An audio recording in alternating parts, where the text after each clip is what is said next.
Unsa ni diri bro? Unsa ni nga nasunog? Balay ni kananan unsa man ni? Kuan ganing kananan, pero dire na gyud sila nagatulog nya. Kapag karon sir wala man sila dire kay ngadto ni uli sila sa bukid sa Malandag.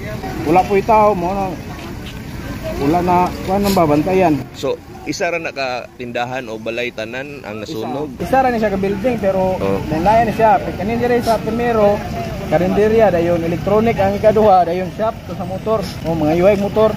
Okay. Si tagiya kaila ka? Ang dire sir sa karinderya si ang nangatila dire si ang barkada sir si Ernesto Gabiula.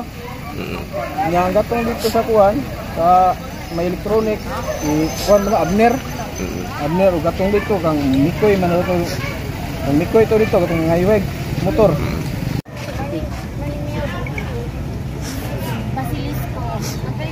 Tagana to ni Gun, naman tay mga welfare goods from CDR napunta sa CSWDO. So duha ka ahensya ang sa sulat sa dito sa Mutabang ani. Naputay gamay sa CDR RMO, most likely mga urgent nga panginahanglan pagkaon. Na sila cash assistance mo. Actually na igo ni sa road right.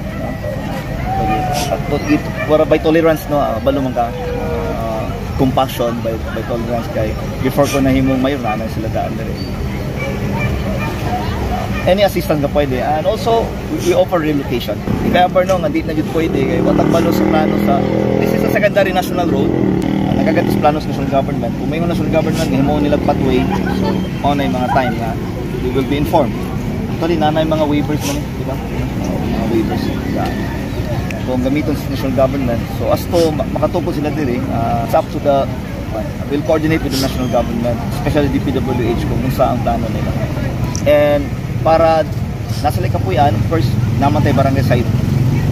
Maka-offer tag barangay site sa'yo. Wala man dito hapon. Sana na pera. Sara. Wala mi ka bantay sir, wala asa na pera. Ibihan sir. Ron Dakbayan.